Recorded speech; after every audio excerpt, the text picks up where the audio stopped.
et t'élever au rang de reine, au rang de reine, au rang de reine. Je vais t'élever au rang de reine, au rang de reine. Hello, welcome back to my channel, everybody. So today I'm gonna make this video because many of you have asked me plenty questions about that, and then I just figured out that is the right time now to do the video. So let's get into it. So, la vidéo que je vais faire aujourd'hui m'a été demandée par plusieurs personnes en ce qui concerne comment est-ce qu'on fait pour acheter une maison au Canada. Pour tout ce dont c'est le rêve en ce moment, je vais donc vous expliquer comment ça fonctionne ici pour acheter une maison. Donc, acheter une maison au Canada, la Société canadienne d'hypothèque et de logement, entendue en abrégé SCHL, a 2 guides qui peuvent vous aider lorsque vous envisagez d'acheter une maison. Les informations que je vous donne là, elles sont absolument accessibles sur Internet. J'ai seulement tapé sur Google « Acheter une maison au Canada ». Ça m'a redirigé sur le site du gouvernement du Canada que voici. Donc, je ne sais pas pourquoi les gens pensent que les agences d'immigration par lesquelles vous passez là vous donnent une information qui n'existe nulle part. Je voulais donc rajouter une petite notion comme vous-même, vous pouvez suivre votre procédure de demande de visa en tant que résident permanent, en tant qu'étudiant étranger. Vous n'avez pas besoin de passer par les agences d'immigration parce qu'ils ne font que, les agences, elles ne font qu'aller sur le site officiel pour vous donner les informations qui sont écrites là-bas que vous-même, vous pouvez lire. Donc, arrêtez de vous faire escroquer par des compagnies qui ne sont pas souvent agréées et de laisser votre argent disparaître dans les coins bizarres.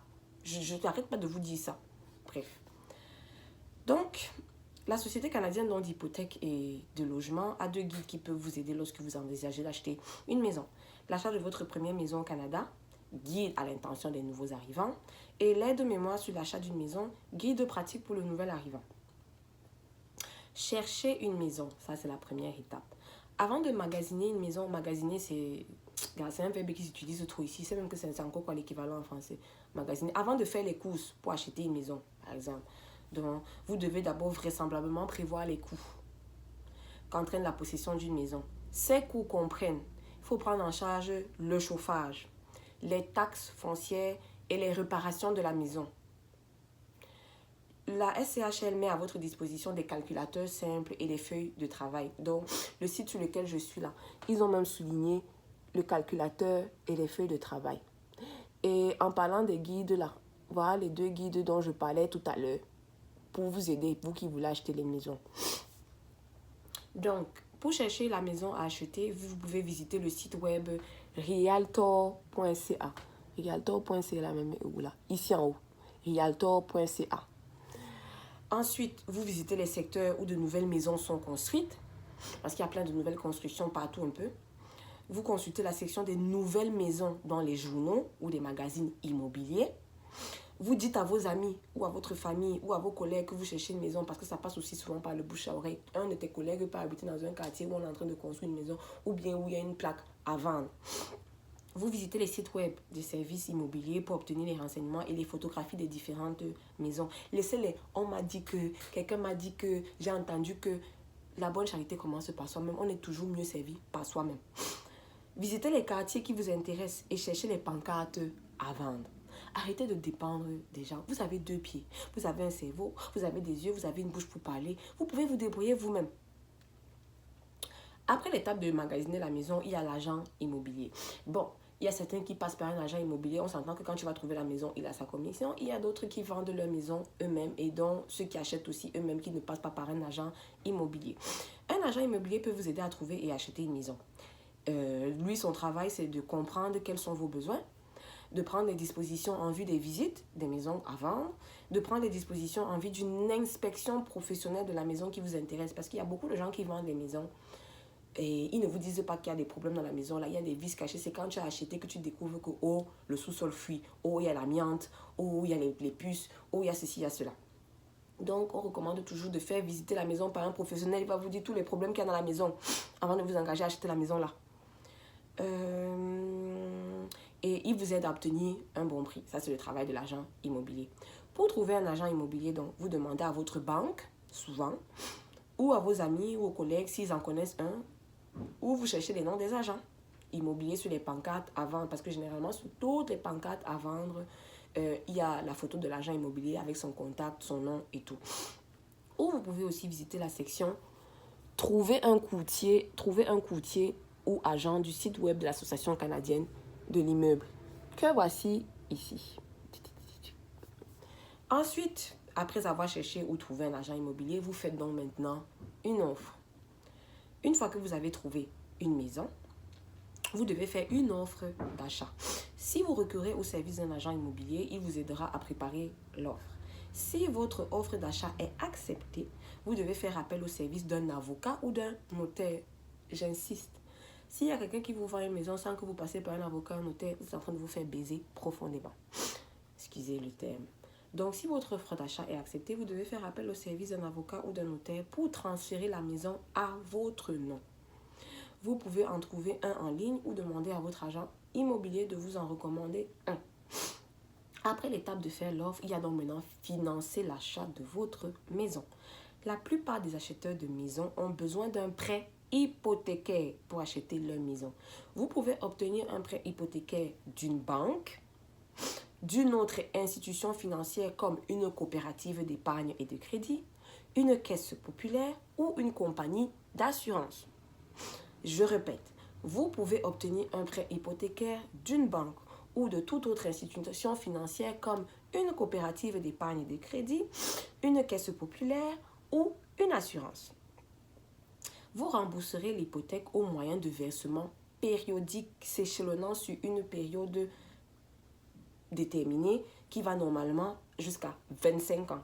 Donc, on calcule votre hypothèque sur 25 ans. On dit que chaque mois ou chaque 2 semaines ou chaque semaine, on prélève ceci. Donc, au bout de 25 ans, tu auras remboursé le prêt hypothécaire.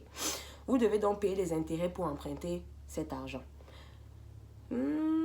On vous recommande de consulter le site web de la SCHL pour en apprendre davantage sur les hypothèques.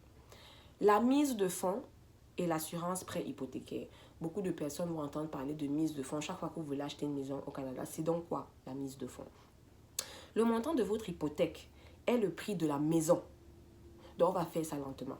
Le montant de votre hypothèque est le prix de la maison moins le montant de votre mise de fonds. Donc mettons que vous avez trouvé une maison qui vous coûte 500 000 $ et que la banque vous dit que pour vous financer ce prêt hypothécaire, vous avez besoin d'apporter une mise de fonds. La mise de fonds, c'est toi, qu'est-ce que tu mets dans l'argent que moi, je vais te prêter au total pour la maison. Donc, on peut vous demander une mise de fonds de 5% du montant de la maison, dépendamment si ton crédit est super bon, de 10%, de 20% ou de 25% du prix de la maison. Ça dépend si tu es nouveau, si tu as un bon crédit, si tu as un mauvais crédit. Donc, si la maison coûte 500 000 et que la banque te dit que toi, tu vas fournir 25% du 500 000 là. Donc, le prêt hypothécaire sera donc le prix global de la maison, moins ta mise de fonds, ou en d'autres mots, votre acompte ou versement initial. Donc, si la mise de fonds est de moins de 20% du prix de votre nouvelle maison, il est probable que vous ayez besoin d'une assurance prêt hypothécaire. L'assurance prêt hypothécaire protège la banque ou l'institution financière au cas où vous ne seriez pas en mesure de payer votre hypothèque. Elle vous permet également d'obtenir une hypothèque qui prévoit une mise de fonds moins élevée et un taux d'intérêt moindre. Il faut communiquer avec votre banque ou votre institution financière pour en apprendre davantage sur l'assurance pré-hypothécaire de la SCHL. Donc, ils disent, puis je répète, si votre mise de fonds est de moins de 20%, donc on parle de 15%, 10% ou 5%, il est probable que pour votre prêt hypothécaire, vous ayez plus besoin d'une assurance prêt hypothécaire. L'assurance prêt hypothécaire vous permet donc d'avoir une mise de fonds beaucoup moins élevée et des taux d'intérêt moindres. Putain, j'aime comment j'arrive à résumer les choses rapidement.